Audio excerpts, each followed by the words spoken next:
Thank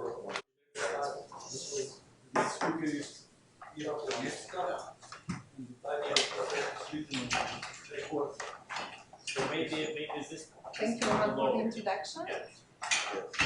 And of course, thank you to Vladimir and all the organizers for the invitation to this wonderful place and wonderful company. This being probably my first participation in purely Banach Lattice workshop, I have to completely agree with Dan. I met a lot of people for the first time and it's been a great experience. So thank you all for that. I will be talking about Lipschitz-free Banach spaces rather than Banach lattices, so I hope you won't be too disappointed with the missing structure in the talk. But these spaces still do admit an order, and that's what I will discuss today.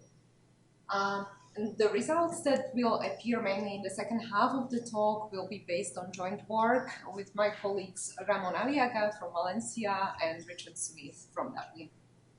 So let me begin by introducing the Lipschitz-free Banach space. This is again a free object in the categorical sense, this time in the category of Banach spaces with bounded linear operators, where the supercategory consists of metric spaces with Lipschitz maps. So, to be more precise, for a metric space M,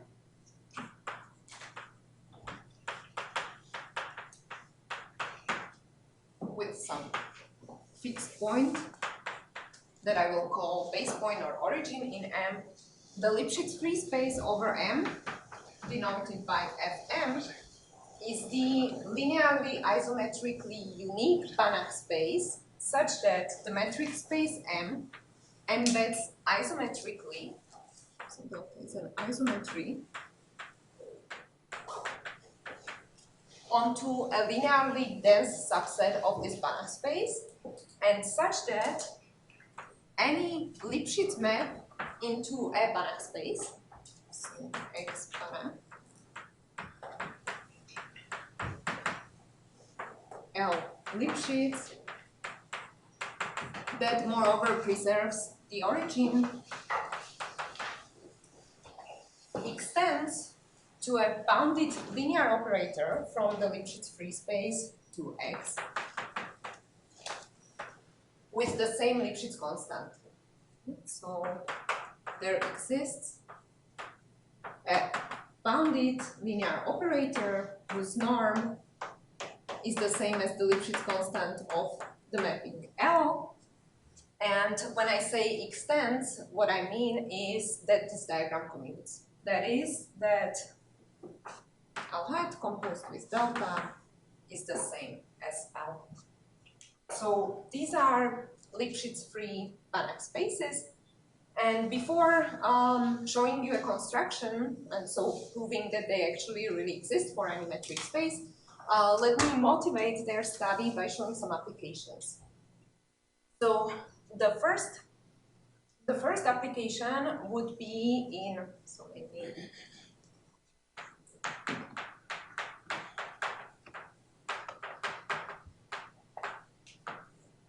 Mitchell made writing on the blackboard look much easier than it's to me, but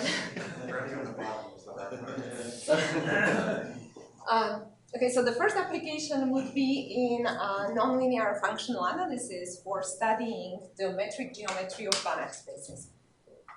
If we have two metric spaces, M and N, so M and N are metric,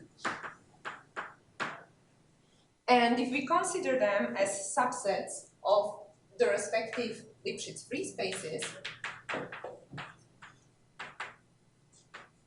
via this isometric embedding, then any Lipschitz map from M to N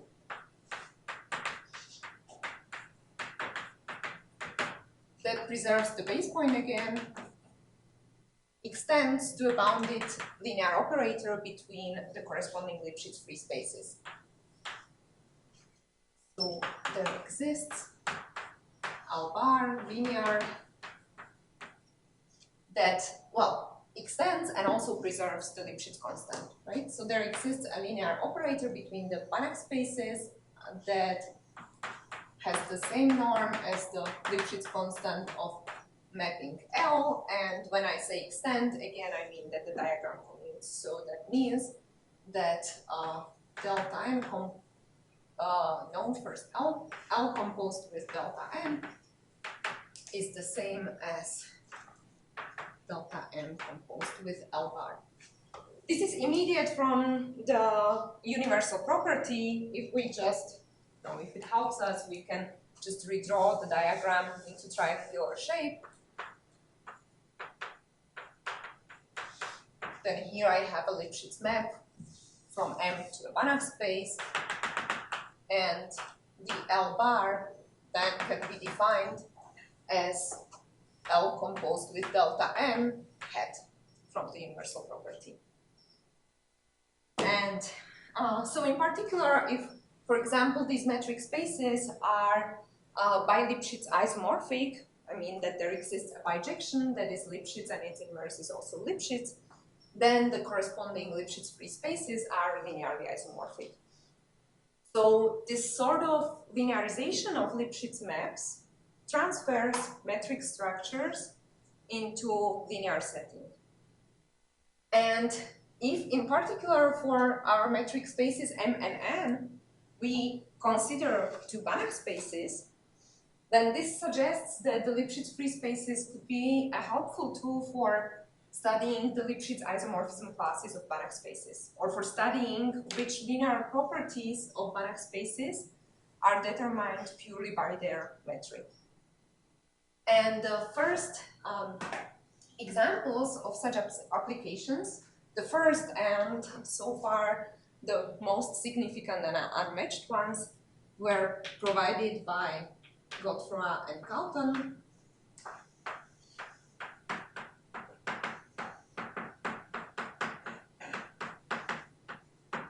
In 2004, who showed using Lipschitz-free spaces, for example, that, or who showed using Lipschitz-free spaces that, for example, if X is a separable Banach space and Y is any Banach space, and if X embeds into Y isometrically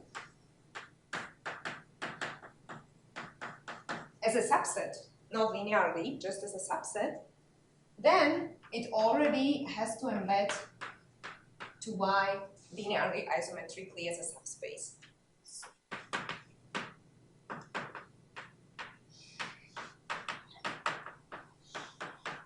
This, compared to Mazur-Ulam's theorem, doesn't require surjectivity of this isometric embedding, but it also doesn't say that that embedding would be linear. It just says that there exists a linear isometric embedding. And this is not true for non-separable space X. Another application that they provided is the following. If we have two Banach spaces X and Y that are by Lipschitz isomorphic, so X is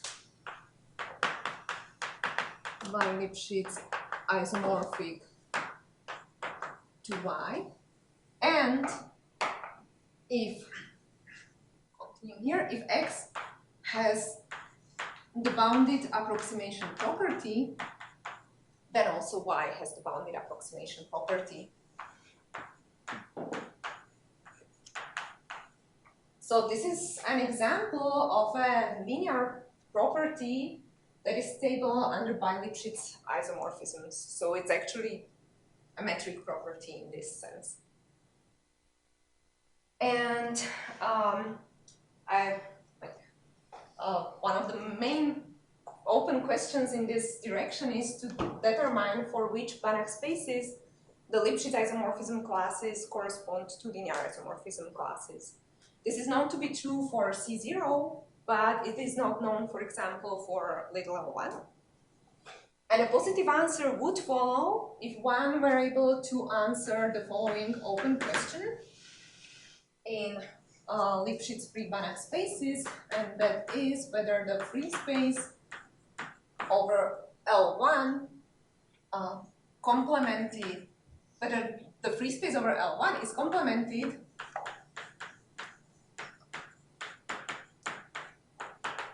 in its bidual, or second dual if you wish. If this is true, then the Lipschitz isomorphism class of little L1 is the same as linear isomorphism class. So this is an example of applications in functional analysis. The other application that I would like to mention is, maybe if I dare say, more from real life, and that is in optimal transport. The finitely supported elements in Lipschitz-free spaces, or more generally the differences of two probability measures, represent so-called transportation problems. A transportation problem is when we have some mass in our metric space M, let's say located at these 3 points, so 1, 2, 3, and we want to transport this mass to a different location. Here, -2 and -8, at the least possible cost, where the cost will be, where the cost is proportionate to the distance that the mass has to travel. So, such a problem can be represented by an element in Lipschitz-free space, and then the norm of this element actually corresponds to the cost of an optimal solution of this problem. And optimal solutions or optimal transportation plans always exist, and they can actually be recognized by the geometry of the route along which the mass travels, by the geometry in that metric space M. So that's another example of an application, and actually this approach also gives another way of defining these spaces. And you might meet them under the name, in the literature, under the name Arens-Ilse spaces or transportation cost spaces. But I will now give you a functional analytic construction of the space. Okay, so let's now have a look that the spaces really exist.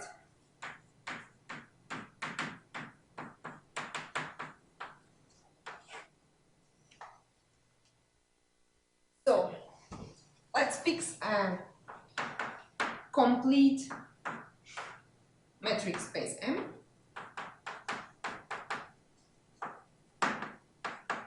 with some designated base point. The completeness assumption will not change the resulting free space, but it is convenient for proving different properties. So we will always assume that the metric space is complete. So if we have such a complete metric space, then the vector space consisting of all real-valued functions on M that are Lipschitz and that vanish at the base point,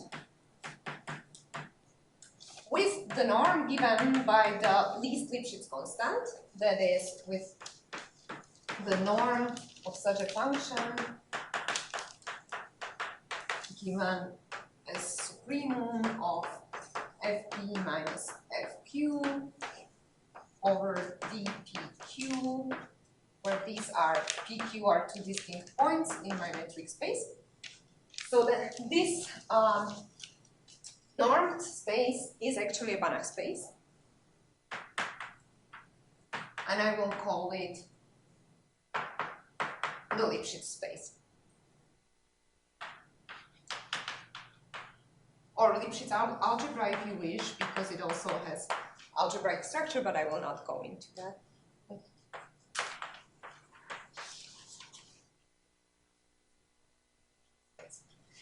Now, let delta be a mapping from the metric space M into the Banach space dual of the Lipschitz space that assigns to a point the evaluation functional at this point. Yeah, that is the functional that for a function f returns the value of f at the given point.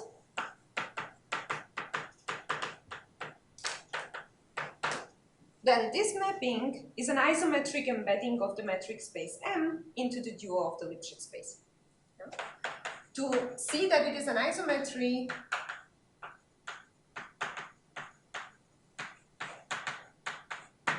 to verify that it's an isometry, this is easy with the help of an extension theorem for Lipschitz maps to make chain. So we get an isometric embedding of the metric space into the dual, and now we can define the Lipschitz-free space. The Lipschitz-free space over the metric space M is defined as the closed subspace of the dual of the Lipschitz space that is generated by the image of M. And this, with the norm inherited from the dual, is a Banach space. And to see that this is the desired free object that satisfies that universal property, well, first of all, clearly M is isometrically mapped onto a linearly dense subset. So we just need to verify that extensions of Lipschitz maps exist, but there is only a unique extension, right, from M to the span of M. So we only need to check that this extension has norm equal to the Lipschitz constant of the map L. And this is a direct computation, and once we have done that, we can extend it continuously to the closure. So indeed, this is object satisfying that universal property, so we see that they always exist for complete metric spaces. And if, in particular, in that universal property for the Banach space X here, we consider the real line, it follows that the Banach space dual of the Lipschitz-free space is linearly isometric to the Lipschitz space. So actually, we found in the dual of the Lipschitz space, we found a subspace that is a pre-dual. And on bounded sets in the Lipschitz space,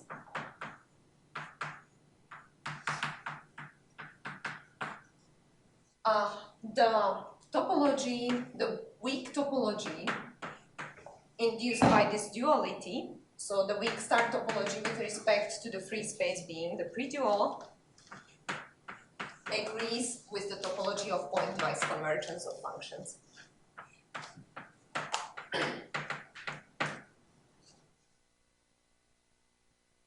So this is the construction, and maybe let me give you some concrete examples of Lipschitz-free spaces as Banach spaces.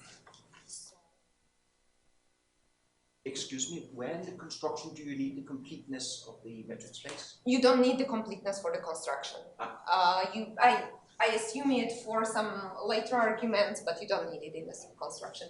Especially, it doesn't make difference because you are taking this closure here, so you resolve in the same space.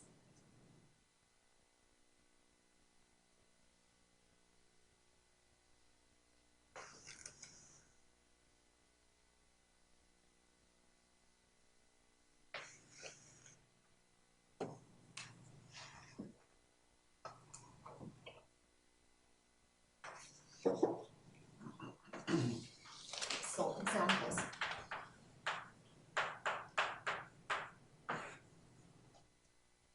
The Lipschitz-free space over a real line is linearly isometric to capital L1.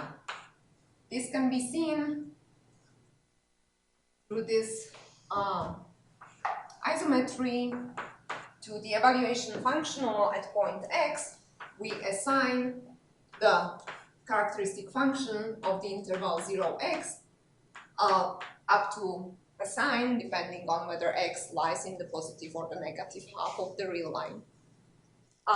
Maybe even an easier way of seeing this isometry is in their duals, actually.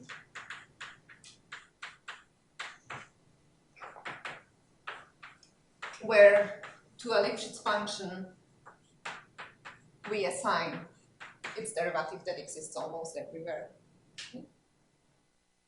And a discrete version of this says that the free space over natural numbers with the discrete metric is linearly isometric to little L1, and similarly to the evaluation functional at some point n, we assign the vector that has ones on the first n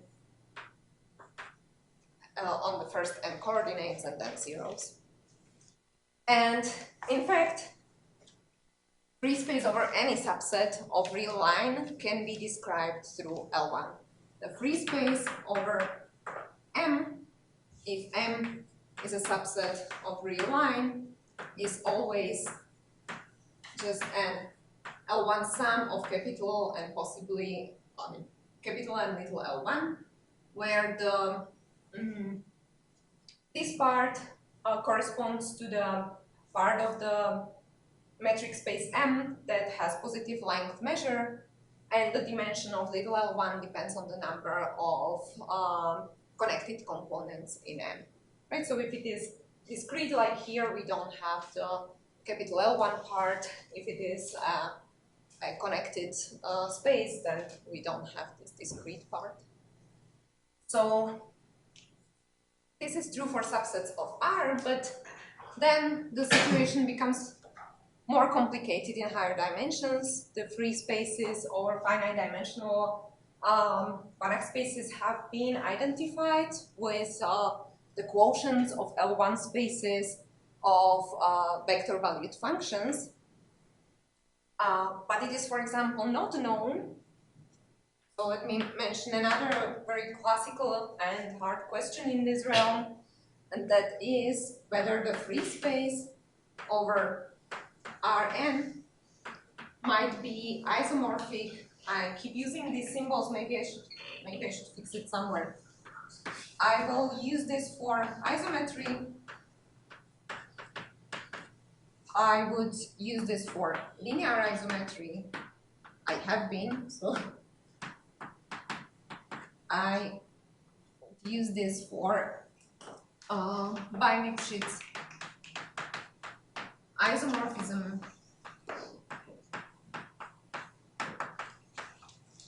and this for the linear isomorphism, so that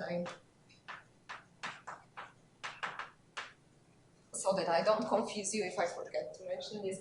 So it is not known whether the free space over Rn could be linearly isomorphic to the free space over Rm for dimensions, for distinct dimensions greater than 1. It is known that this is not true between f of R and f of R2, because f of R2 does not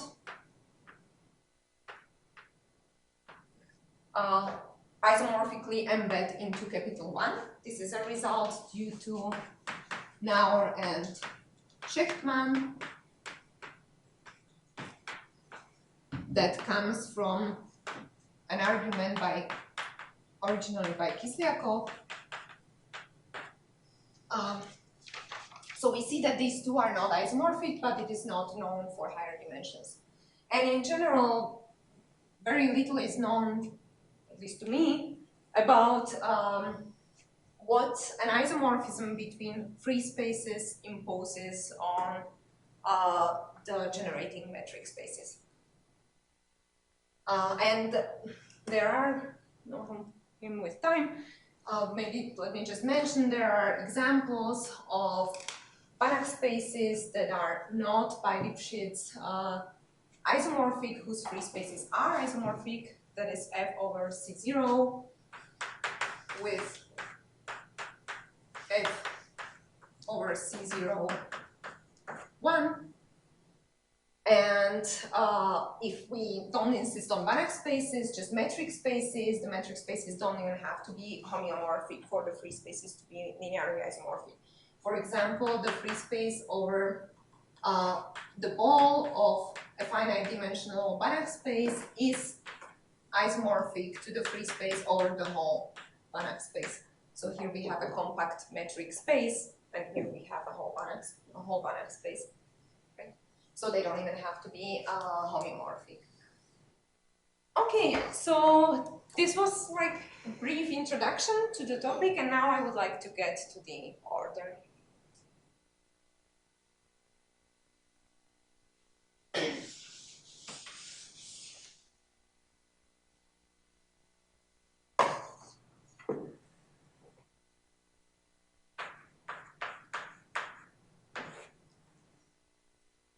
Here I might be saying some trivial things, so I hope I won't offend you. I apologize for that. This is mainly for me. So, the Lipschitz space with the partial order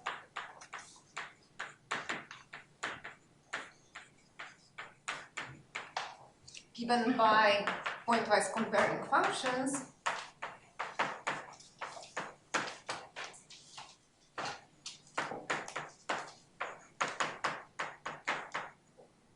is a vector lattice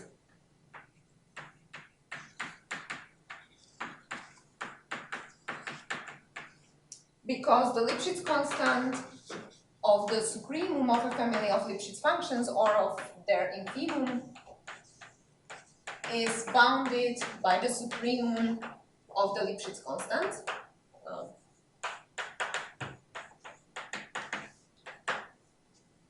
But it is not a Banach lattice.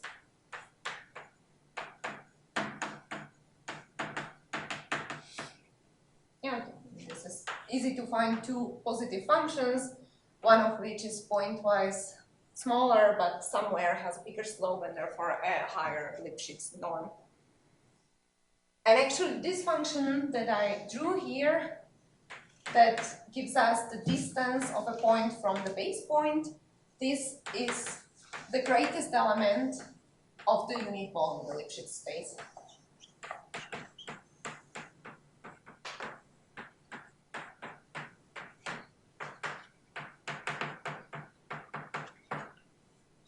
And this will be important when working with positive functionals. Okay, so this is a vector lattice and a Banach space, but not a Banach lattice. And the order that the Lipschitz space has induces an order on its Banach space dual. So the Banach space dual with the order, well, given by the positive cone consisting of the positive functionals, right? So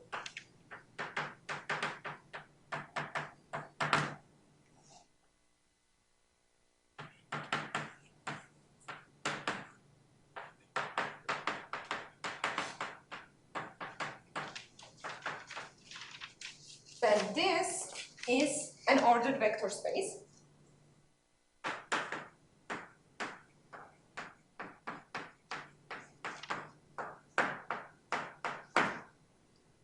But we will show now that not every bounded linear functional is regular.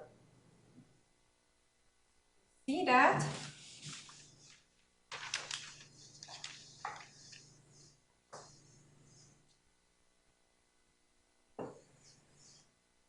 See this, we will borrow an example due to Nick Weaver that is like this. Consider, for our metric space, we will consider just the interval 0, 1, for example. And in this interval, let me make it maybe bigger, it will be easier. 0, 5. And in this interval, I fix some point, Q, and I take a sequence of points Bn converging to Q. And I want the convergence to be so fast that the distances of two consecutive points form a summable series. Then, if I do satisfy that, then this P2n minus 1 minus delta P2n would be an absolutely convergent series, and so a well-defined element of the Lipschitz-free space, and in particular of the dual of the Lipschitz space. And now, if I consider functions like this, that are, my first function will be 0 up to p2, and we'll have value 1 at p1, so that's the first function. Then the second function will have one more peak, so I will add a peak here, repeat this one, and so on with increasing number of peaks as I approach the point Q. Then these are clearly order, this sequence of functions forms an order-bounded set, because they are bounded, for example, by this Lipschitz function, which rises to 1 over here, and then it's just flat. But their Lipschitz norms grow, and this is witnessed by the functional M. The functional M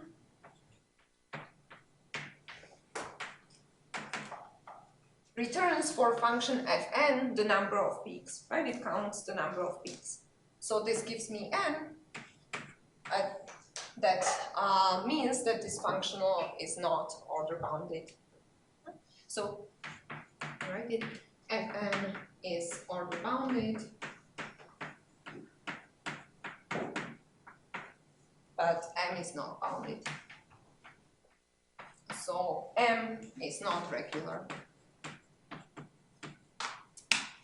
So this shows that this ordered vector space is not a lattice. So it is an ordered vector space, but not a lattice. And since the Lipschitz-free space is a subspace of the dual of the Lipschitz space, it is also an ordered vector space. And the example that we constructed of a bounded functional that is not regular sits in the Lipschitz-free space. So the same is true for Lipschitz-free space. Yeah, that it is an ordered vector space,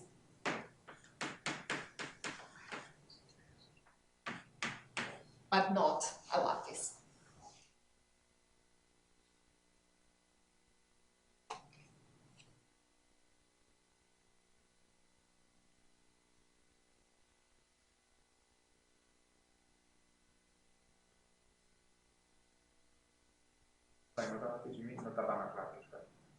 Well, not even like you cannot decompose any functional into positive and negative part. This functional has no positive major rank. You're talking about FM, right? The Lipschitz-free. FM or even Lip0M star in general. Okay, we will see. I constructed a very specific example that makes use of the fact that Q is a non-isolated point, and even that I could choose the speed of the convergence, so sort of that there are some requirements on that metric space, and I will address this at the very end.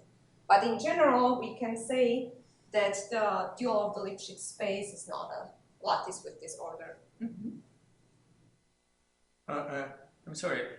So if I understand your construction correctly, your sequence Fn is not uniformly bounded because the slopes will increase, right? Yes, yes. The slopes increase. We had to, when we wanted to think of an example, we have to take some functions that are bounded by some other Lipschitz function, but necessarily their norms have to increase. Oh, okay. Because if they didn't, then this is a bounded linear functional, so it would be bounded. There is maybe even we could find a little bit more illustrative example in the dual of the Lipschitz space that works with generalized derivatives, where it's kind of obvious, like we will take functions with bigger and bigger slopes, and the functional will measure the slope for each of these functions, by assigning sort of a derivative, but that one in general is just in the bidual, so I wanted to cover both cases with the same example. Okay. Any?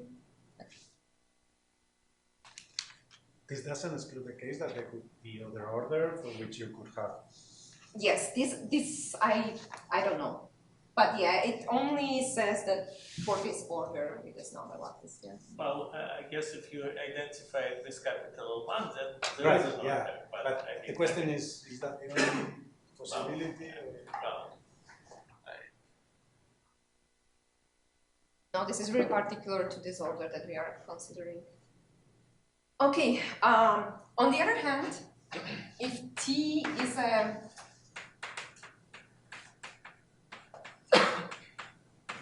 positive linear functional,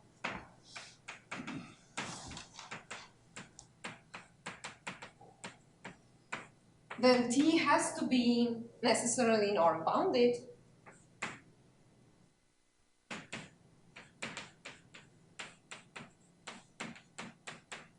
And its norm is given by the evaluation at the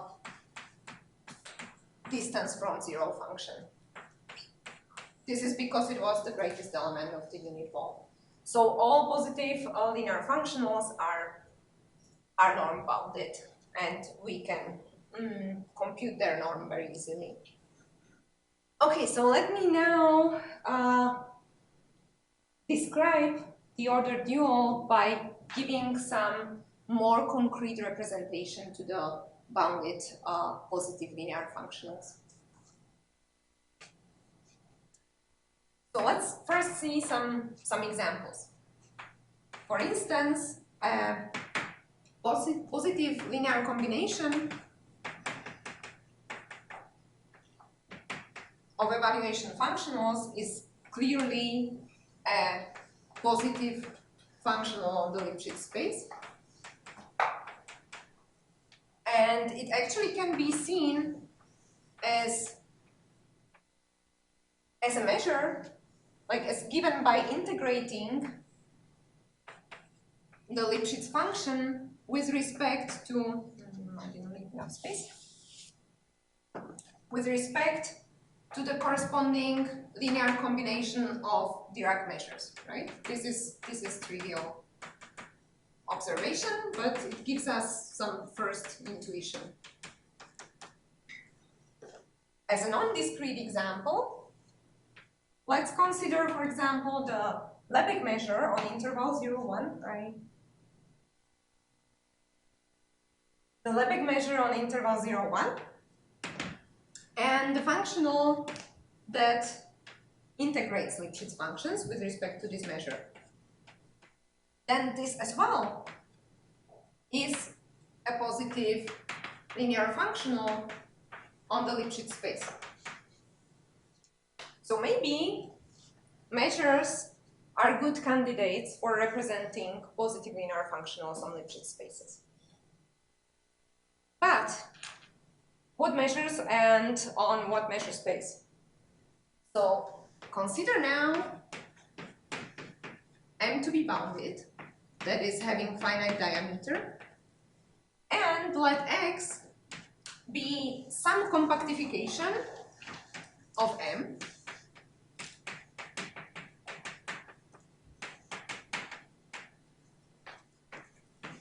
such that every Lipschitz function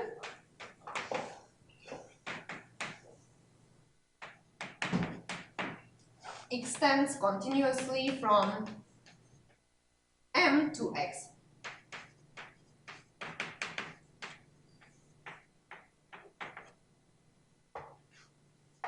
And let's take an arbitrary point in our compactification. Then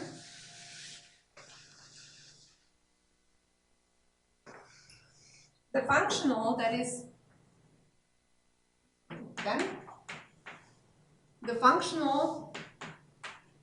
is given by integrating the continuous extension of our function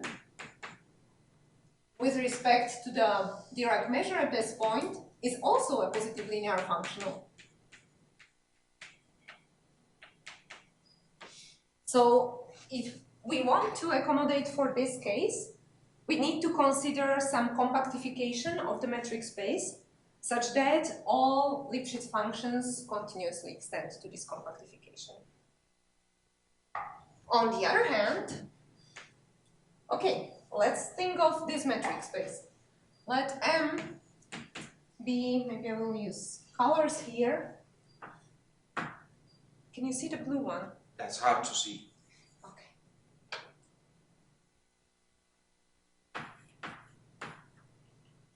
Be the union of these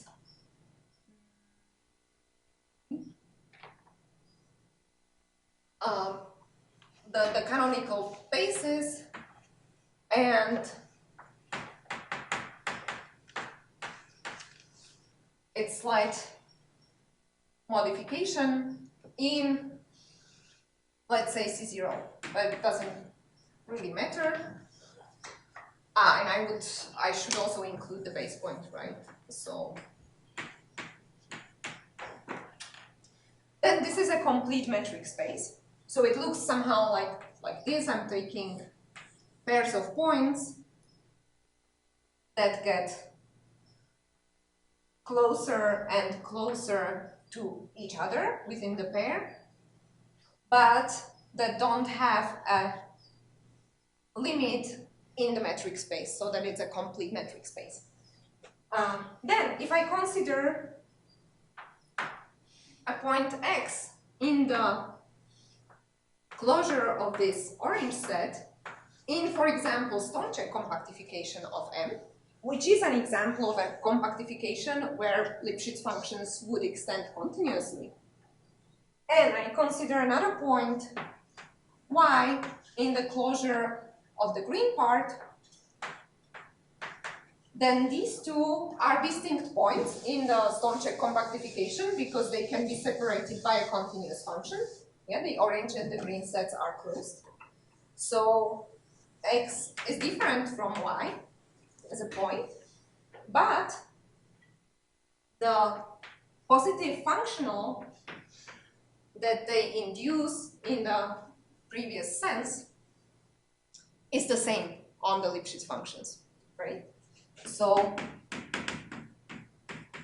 if we want to have any hope for uniqueness in our representation, then we have to also assume that our compactification is such that the Lipschitz functions separate points in the compactification. Okay?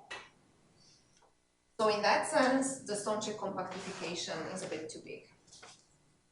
And this brings us to so-called uniform or semiol compactification, which is exactly what we need. So let me write it as a notation.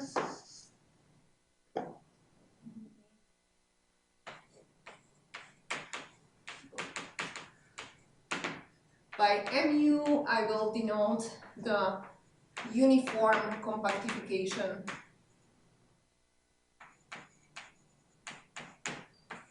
of the metric space M, which always exists, and it can be seen as a quotient of the Stonecheck compactification where we identify all points that cannot be separated by Lipschitz functions. And it has the property that every Lipschitz function extends continuously, possibly admitting values plus or minus infinity, and that any two disjoint closed subsets can be separated by Lipschitz functions. So an ideal setting for working with a Lipschitz maps. And further, just to the notation, for a measure mu on the uniform compactification, I will denote, as I have already been doing, mu hat the, well, for now, just a formal mapping that assigns to a function the integral of its extension to the uniform compactification, I will denote it the same with respect to this measure mu, if it exists. And so far, no assumptions on the measure yet, it's just a matter of notation. And so now I can finally describe the positive functionals on Lipschitz spaces.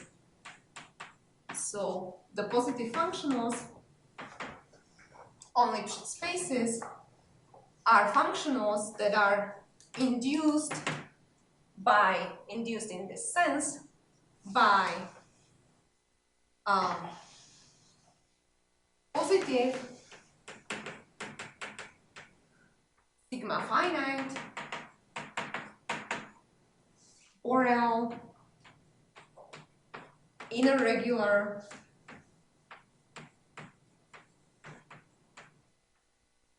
measures on the uniform compactification of M that have the finite first moment. So that means that the integral of this function is finite. They are given by these, plus possibly something concentrated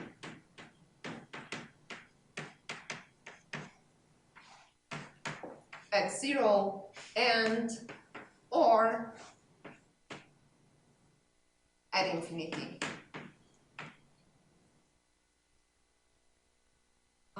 Let me see if I have time to explain this vague part here.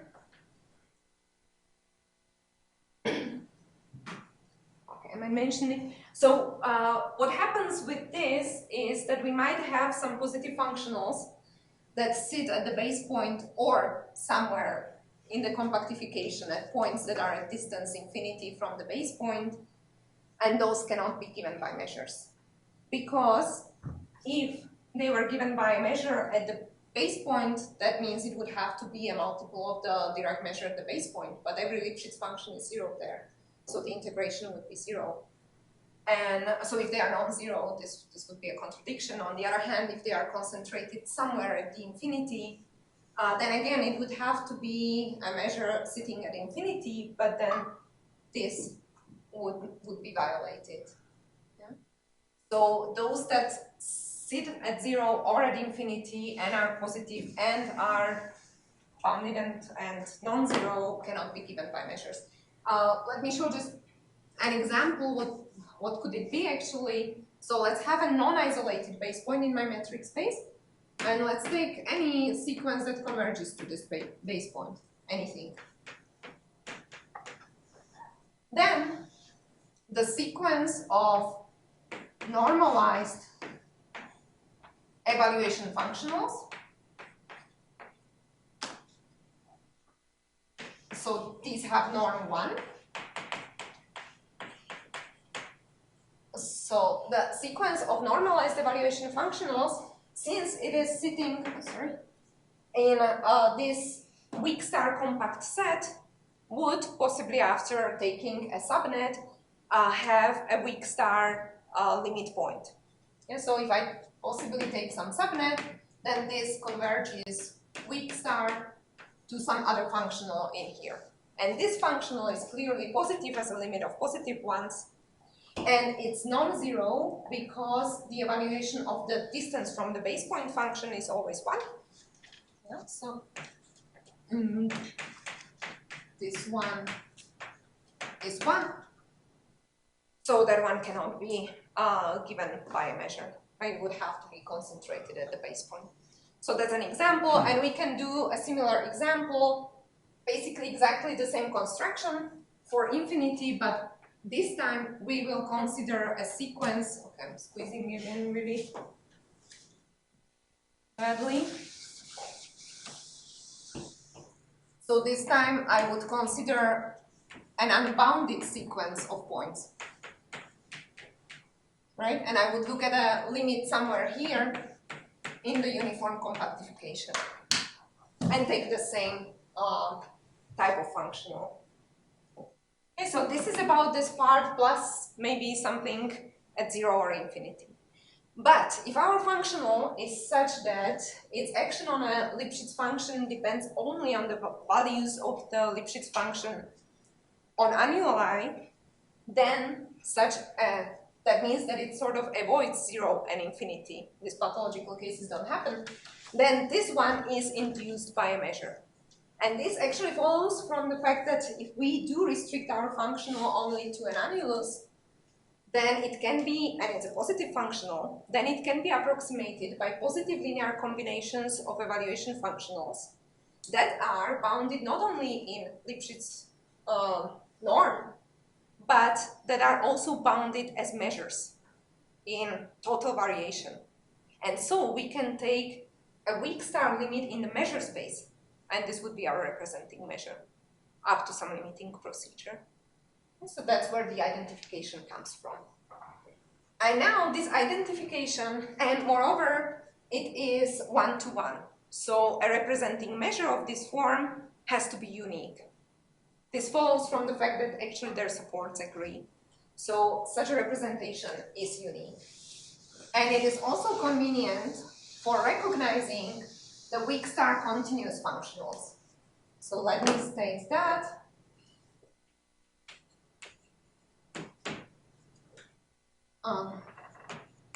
So let mu be a measure like this. Let's denote these measures m sigma plus. Maybe one more comment, why sigma finite and not radon, not finite? For this we can see a very simple example. For instance, consider this element in the free space over 0, 1. It's well defined because this is absolutely convergent. And it is given by a measure, right? It's a positive functional that is given by a measure, which is the sum of Dirac measures, but that measure is not finite, it's just sigma finite. And the singularity appears around the base point, and that's actually the only point where my measure might blow up. So these measures have the property that they are finite away from the base point. So if in particular the base point in the metric space is isolated, then these are actually radon measures. So it makes it a little bit nicer. Or it's enough if just the base point is not in the support of my functional. Okay, so now for the weak star continuous ones, so let mu be a measure like this. Then the following is equivalent. The functional that it induces is weak star continuous if and only if the measure is concentrated, or you can write it like this, is concentrated on the metric space M. And this is true if and only if, and here I'm not sure about the terminology, the functional is normal or order continuous, so let me rather write it as a property. If I have a bounded net of Lipschitz functions that converges pointwise and monotonically, then the evaluations converge. So I don't know if this is correctly called order continuous or normal. Maybe in algebraic setting rather normal, and here maybe order continuous. So the fact that a weak star continuous measure induced functional has to be induced by a measure concentrated only on the metric space follows from the good choice of compactification. This is thanks to the fact that we are working with uniform compactification, so we can separate closed subsets of the remainder of the compactification by Lipschitz functions.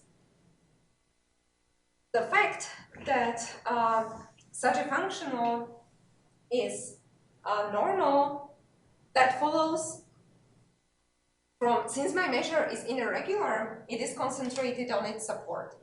And since it sits in a metric space, this support is separable.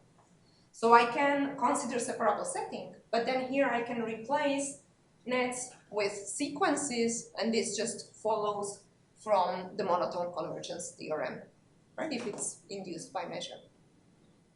And the fact that a normal functional is weak star continuous, proof of this is a little bit simpler in this positive case, but actually this is true for any functional on the Lipschitz space. In the positive case, it just follows by transforming a pointwise convergent net into a monotone pointwise convergent net, which I can do by replacing functions fi, which might, or let's say gi, that converge just pointwise and are bounded.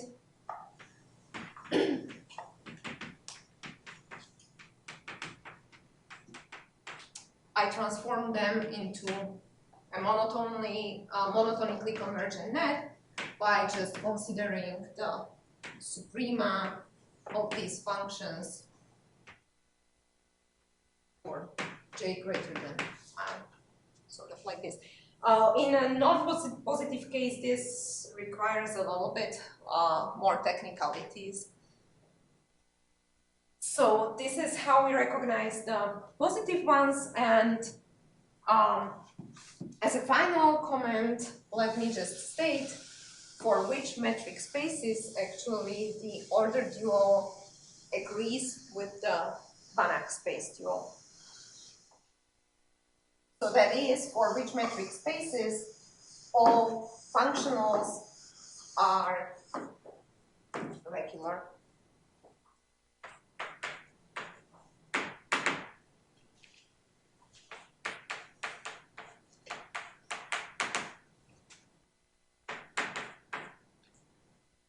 So the Banach space dual of the Lipschitz space is of this form.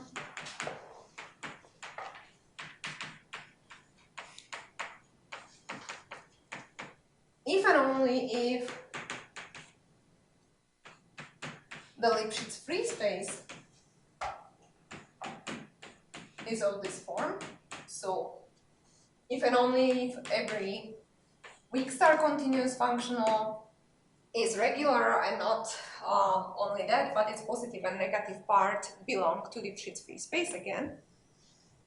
And the metric characterization of this is that the metric space is discrete, with the discreteness, with the separation constant growing with the distance from the base point. So that is that there exists some alpha such that for every two distinct points in the metric space, we have that their mutual distance is greater than or equal to alpha times the distance of one of them from the base point. And this is actually because such a space reduces to a very concrete Banach space, and that is little L1. So there exists an order preserving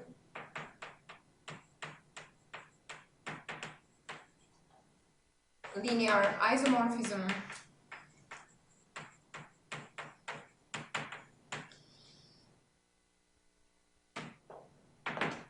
from the Lipschitz space, Lipschitz-free space to little L1 over the index set M without the base point.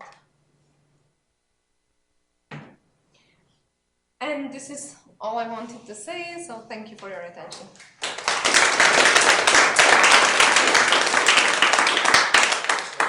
Thank you very much for the interesting talk. So, are there any questions? Measures that concentrates at 0 or at infinity, they are never going to be continued, right? They're never going to be. Yeah, they are exactly. So they are not measures, but these functionals, yes, that concentrate either at 0 or infinity, are not big star continuous because, yes, I don't know if I should write it more precisely, but at 0, actually, these are essentially derivations at the base point. By derivation, I mean generalized derivative. And that one obviously depends on the values of the function on any neighborhood of the base point.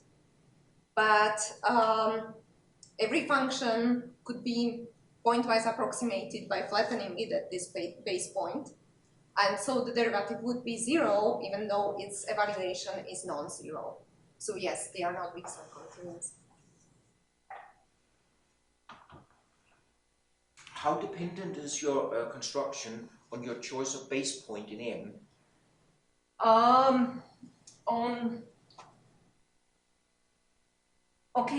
So the change in general, the change of the base point in M for Lipschitz spaces or Lipschitz-free spaces means only a linear isometry, right? Changing the base point is a linear isometry. But yes, in these arguments, the base point matters because we saw that the measures, the behavior of measures is very particular around the base point. So this would change with the change of the base point.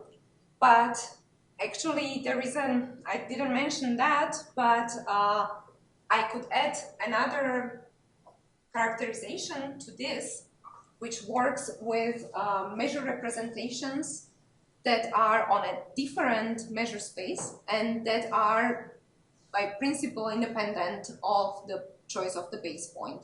So it's just it's specific for this representation, but in a way those would be positive in this sense with respect to some base point in the metric space. Not sure if I'm. Understood correctly, you said that if you have a bounded metric space, which is also separated from the base point, then you identify the positive functionals with measures.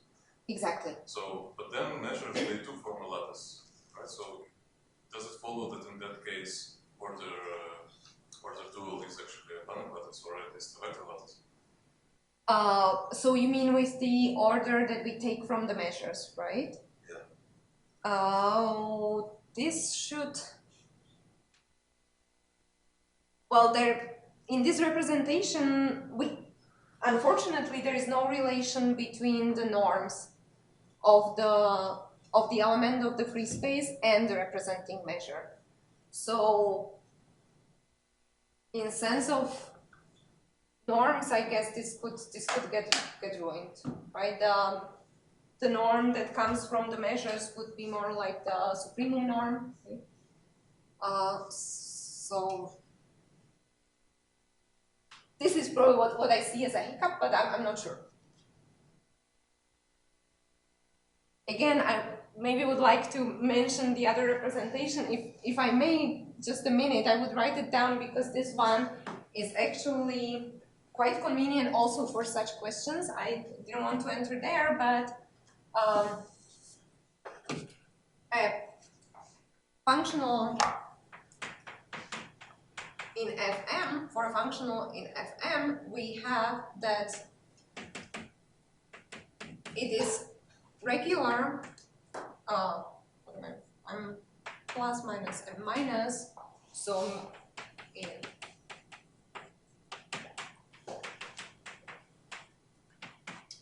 this is equivalent to existence of a representing measure of this form.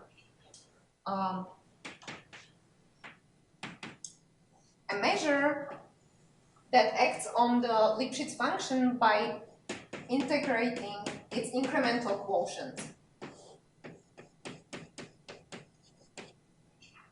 on m squared without the diagonal. And such a representation has the property that this measure has the same norm as the element of the free space. So maybe this is a little bit better direction for preserving, this preserves the norms, so this really reflects the slopes rather than the suprema of functions. But the problem with this representation, on the other hand, is that this one is not unique, so there isn't some nice mapping from the free space to measures. They just exist, but it's not a regular mapping. Further questions? Not let us speak.